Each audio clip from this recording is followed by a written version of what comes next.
Hello, guys. I am very, very excited to finally get to this point of introducing you guys to a new content that I've been working on for a while. It's been on my mind for 2 years, but I could never pull it off. But finally, we are here. So let's get right into it. I am introducing uh, logic for faith folks, logic especially for church goers. How did I get here? Uh, as some of you may know, I have been blogging for like 5 years. If you haven't seen it yet, you should check us out at Decolonized Christianity. There will be more information coming down shortly. About over 5 years of blogging.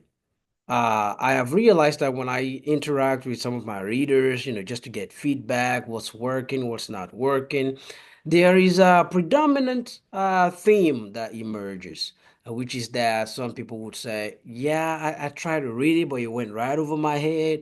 Or I tried to read it, but it was really difficult to understand. And, I would ask them, how can I make it better?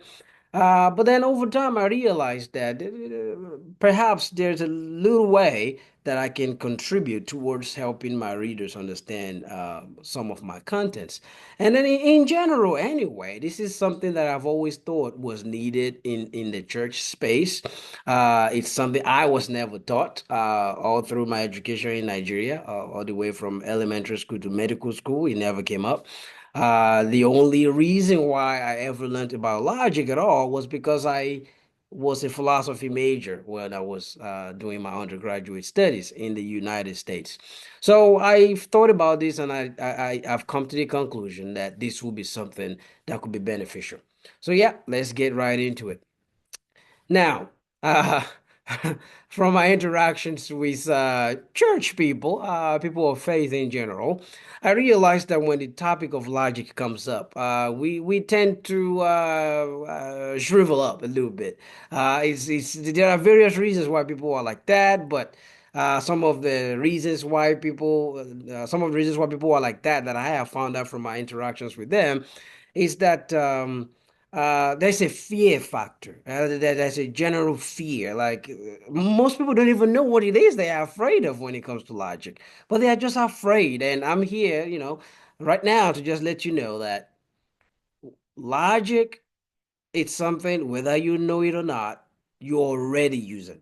Human beings, we are wired to use logic. My 3-year-olds use logic on me all the time, especially when she wants to get something from me that she knows I would say no to. She has a pre-planned argument for how she might get what she wants. So I can assure you, logic is something inherent to humanity. You already are using logic. Now, of course, there are levels to logic, but logic is not something that you should be afraid of. Another reason why I have found out people are afraid of logic is somehow intuitively they get this idea that logic it's mathematical, or maybe that it's a branch of mathematics, and to be sure, logic can get mathematical real quick. But for the most part, there are aspects of logic that aren't mathematical that we can still all learn and still benefit from.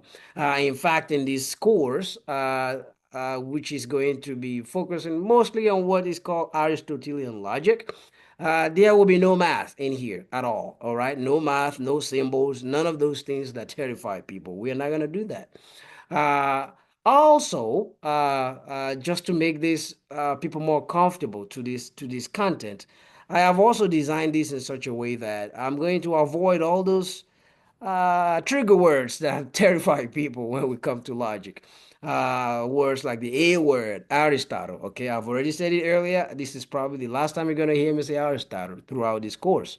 The P word, as for Plato, I'm not gonna say Plato, at all throughout this, and of course the S word is Socrates. We are not going to bring up Socrates, Aristotle, or Plato, or any other Greek sounding names in this course. As a matter of fact, I have modified and developed this curriculum in such a way that all the examples we are going to be using will come from our everyday life, either from the Bible, from our collective religious lives, or just everyday life. Okay, so all the F factor, I'm trying to minimize that as a stumbling block. or retarding block for people who are just terrified.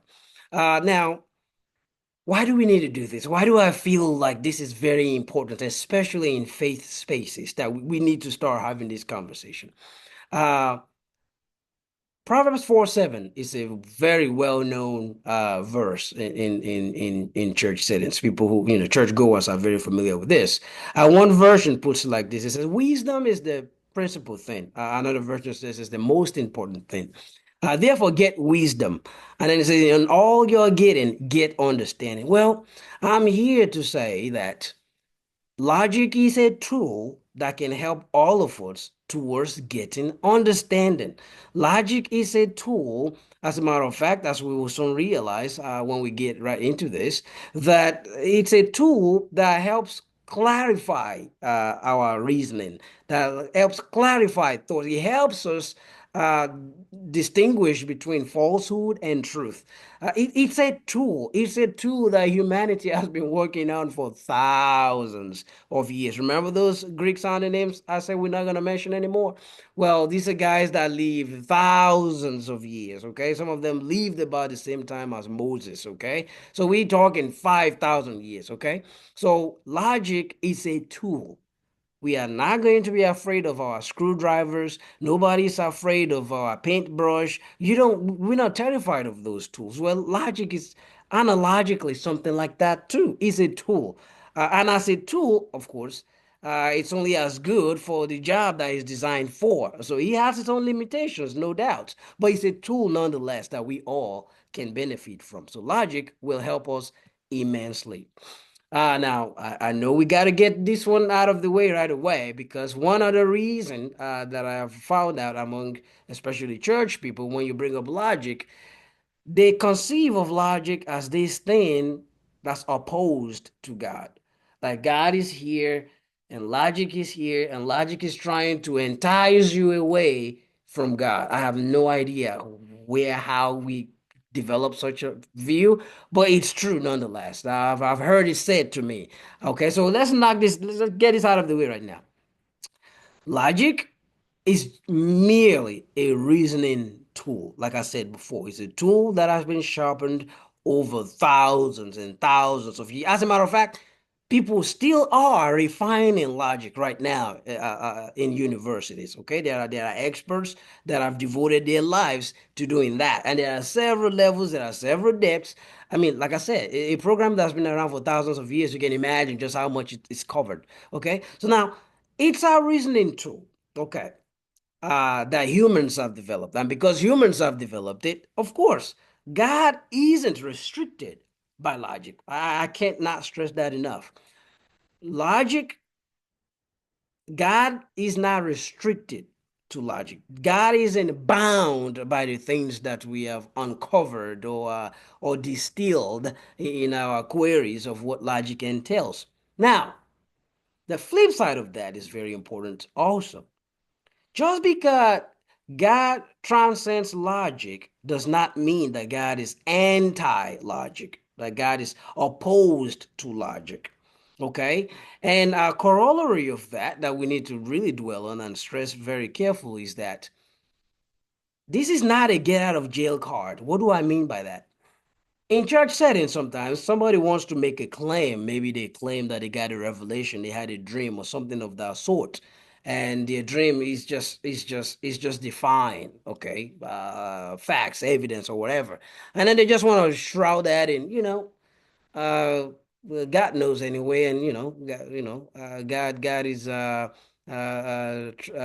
beyond logic anyway. Yeah, that is true. God is beyond logic, but that's not going to cover for demonstrably illogical claim that anyone is making. Okay, you make a flatly illogical claim, God can help you out of that. Okay. And we are soon going to get into examples of this. So I want to stress this very carefully. I can't stress this enough because, again, people are afraid that if they get into logic, it's going to steal away their faith from God. And I just don't see it. Again, as we get into this more and more, you will see. most of the examples will come from the Bible, and you'll realize how logic is everywhere. Logic is as it's as basically wherever you find humanity, you're gonna find logic there. We just wired to be, okay, that way. All right, let's move on. Um, let's see some of the examples that logic can help us just tease out a little bit. Some of these I've actually already addressed in longer posts on my blog. If you go to decolonizedchristianity.com, these are two examples. Okay, so let's dwell on this for a second. Revelation 13:8. Okay. It's an example of a passage that logic can help us tease out, and I have demonstrated that, like I said earlier, in a blog entry. But the gist of this verse, every churchgoer is familiar with it. They may not know where the verse is from, but they know what this is all about. It's the verse that basically says uh, that all shall worship the beast. It's talking about one of the beasts in the book of Revelation, whose names have not been written in the book of the Lamb that was slain from before the foundation of the world, depending on the version you read. What I've just said now, the King James versions and some other versions say exactly that. That, the names were not written in the book of the Lamb that was slain before the foundation of the world. Now, uh, I guess I should say right away, if you read other versions, okay, like the ESV, that's not quite what it says. The way the ESV puts it is basically that these names were not written in the book. These names were not written before the foundation of the world in the book of the Lamb that was slain. Okay, you get it. You get the difference. Once basically the clause slain before the foundation of the world, it depends on where you put it. It can be modifying the names that were written, or it can be modifying the Lamb that was slain. Okay, how can logic help us into this? Well, let's dwell on this for a second. If we say, as Christians, that Jesus was slain from before the foundation of the world, then naturally there are some questions that would follow that we should ask. One of them would be, are we then saying that Jesus died twice? Because we know for a fact that he also died in the first century under the Roman rule, while Pontius Pilate was leading in Judea. So are we saying he was slain, killed, maybe not, he was killed before the foundation of the world, and then he died also in the first century? Hmm. Well, if that's the case, then that would imply that when he died the first time, he didn't die when he died the first time, and then he had to die again in the first century, that means he already had one resurrection in between, and then he had to resurrect again. So now we have two resurrections, so two death, two resurrection. Furthermore, it would mean that the first time he died and then he resurrected, that life was not indestructible. Right? Obviously, if he can die again in the first century, that means the first resurrection was not indestructible. So now he had to die again and he resurrected again. But now this second resurrection is to, he resurrected unto indestructible life.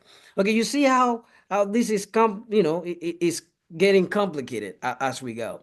But like I said, it turns out that we don't have to go by those translations that say Jesus was slain before the foundation of the world. The problem here actually is that the Greek language of this text in Revelation 13:8 could be translated both ways. Okay, I'm not gonna dwell too much on that. If you are interested, I have right up here. I have the title on my blog. So that's one example of where logic can help us. Now, it could very well be the case that it's true that Jesus was slain before the foundation of the world, right? Uh, but if that's the case, those people who are making that argument will have to give us more, as you would see. They have to give us what we will later identify as premises as we go on. They have to give us more data to make us help us understand why that's the case. So logic in itself may not sometimes settle something. It may not have, tell us definitively that this is the case, but it can help you recognize when there's a problem and help you understand whether we need to dig deeper. Okay, that's one example. I'll take one more example. Let's take divine omnipotence, because I think that's something that everybody can relate to. In general conversations, uh, all of us, including myself, we might say something like, "Yeah, God can do all things." Okay, everybody says that. And there's no problem with it because when we do say it, I think most people can intuitively understand what it is we mean, or at least they intuitively understand what it is we do not mean by that, right? But here's where logic can help us again as a tool. So, like, if we say God can do all things, do we really mean all things? Let me give you three categories of situations or problems that may help us refine or help you understand why we must necessarily qualify what we mean when we say God can do all things, or when we say God's omnipotent. Like, we have to qualify that, otherwise the whole idea will collapse. Okay, consider this example. Could God make himself could God make himself subservient to the devil? Right? So God is omnipotent. He can do all things, correct? Okay. Can God make himself subservient to the devil? Well, uh, that may be, it may make your head hurt as a religious person, but think about it for a second. I mean, I understand as far as the religious narratives go, right? Like Judaism, Islam, and Christianity. I think the religious answer would be, well, that's unlikely to happen. Yeah, yeah, granted, that's unlikely to happen. I know that, but let's put that aside and just do a little bit of thinking. Suppose God were to choose to make himself subservient to the devil.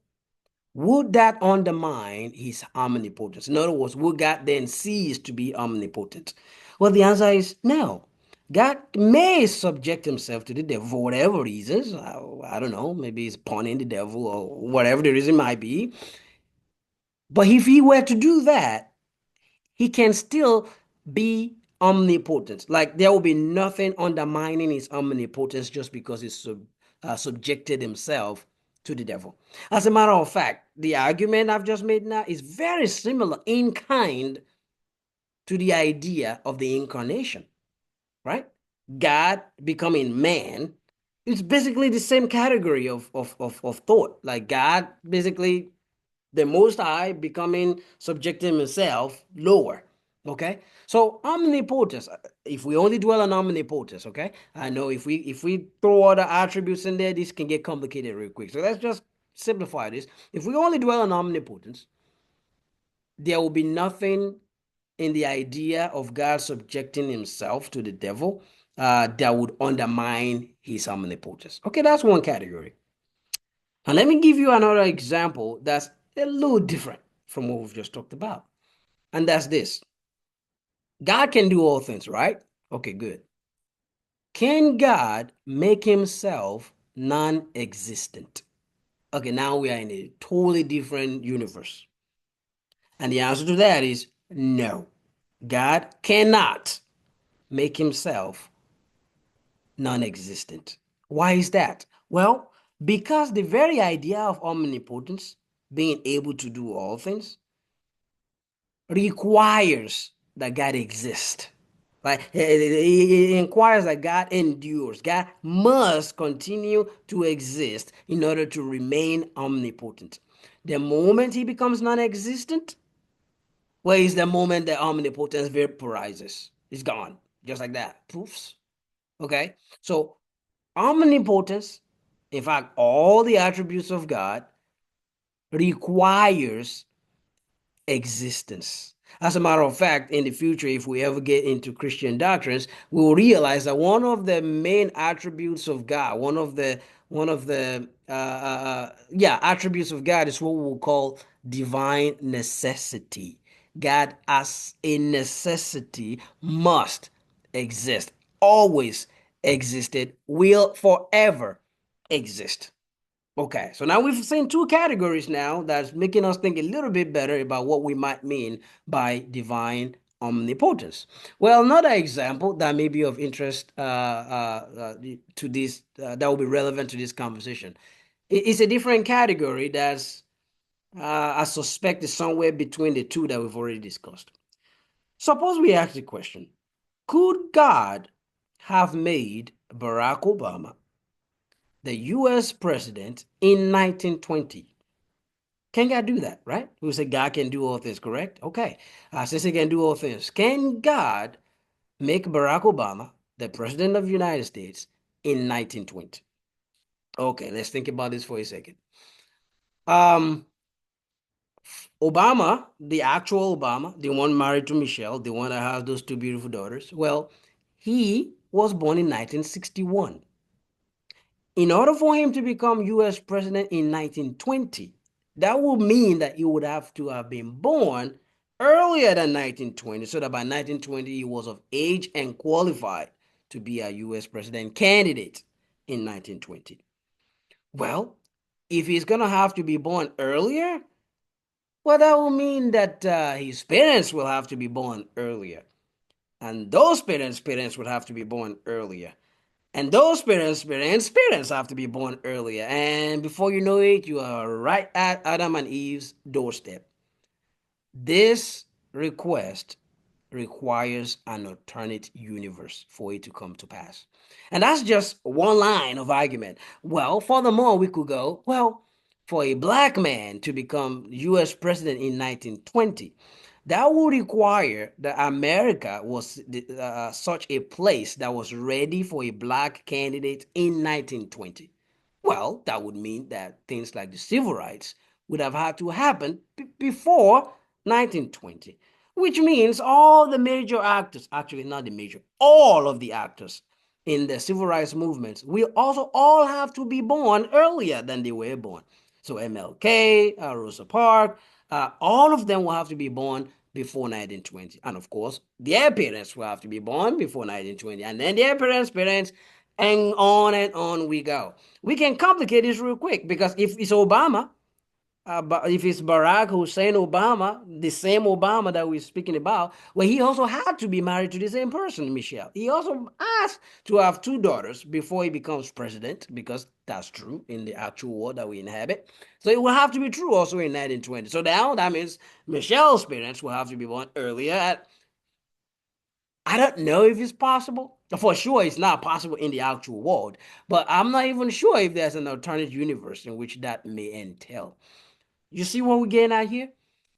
Logic, it's a tool that can help us tease apart problems. Maybe sometimes we may not get a solution, but we surely get more clarity around the problem, and that can help people that are seeking solution to know which way to go about seeking solution.